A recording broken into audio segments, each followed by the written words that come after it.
atong tanan paingon gyud kag impyerno. Amen. Amen. Amen. Doblahan pa. Now, di kita kaikyas. Ay, hairakan man kita. Pero nindot ni mga kaigsunan, tungod kay karong gabi una, atong ipakilaya na ang kaluwasan nga gihatag sa Dios alang kanatong tanan. Kabalo mo kung unsay tubag ini nga sugo nga istorya nga kitang tanan may impierno. Wala mo mga higala ang Biblia nakasulti nga adunay pa maagi nga gibuhat ang Dios aron dili kita mahitong pawak ngadto sa impierno. Amen. Saman, walay lain kundi si Ginoong Hesukristo. Amen. Ingon siya sa Juan 14:6, I am the way, I am the truth, and I am the life. No one comes to the Father except by me.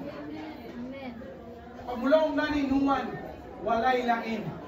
Dili ang imong pagkamatarong, dili ang imong pagkabuutan, dili ang imong pagkahilimbahon, dili ang imong pagkarelihiyoso, may maghatod kanimo ngadto sa langit, kung dili ang imong relasyon diha kang Kristo. Kay bisan kung aron pa nimo kahilimbahon, bisan pag mo absent ka na Sunday, na ako permanente sa inyong mga bulahaton, kung wa kay tinuod nga relasyon sa Dios, alaot ka gihapon igsoon. Imperno gihapon ang dating. Tungod kay pinaagi lamang kang Kristo ang tao maadto sa langit. Amen. Managulong sa Ginoo sa Buhat kapitulo 4 bersikulo 12. Kay walay laing ngalan nga gihatag sa Dios dili nga kalibutan aron maluwas ang tao kun dili sa ngalan lamang ni Kristo Hesus. Amen. Hello mga higala. Amen.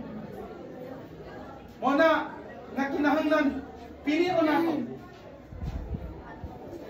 I-reflect nato itong kaugalingon. No? Buhin pa kay sumon. Makapili pa ka karong gabiuna. Usa may imong pilion? Ang kinabuhi nga wala relasyon sa kang Kristo o ang kinabuhi nga dunay relasyon diha sa Dios? Sultihan ta kamo mga higala ug mga kaigsunan nimo nagpulong sa Ginoo. Kung dili kita maghinulsol sa atong mga sala ug motalikod niini ug dili kita motuog ang Kristo, dili kita makasulod sa gingharian sa langit. Basahon nato mga higala kining gitawag nga spiritual death. Ang kamatayon na dunay duha ka klase. Maning gitawag nga pisikal ug ikaduha mo ang spiritual. O ang spiritual makita nato kisay mga tao nga makaadto nining gitawag nga spiritual death. Basahon nato sa Revelation chapter 21 verse 8. Palihog sa makabasa.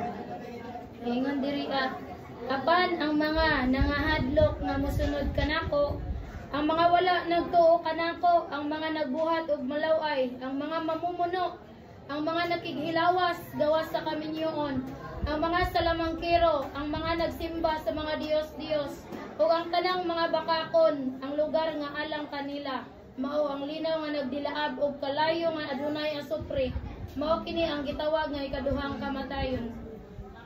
Amen. Amen.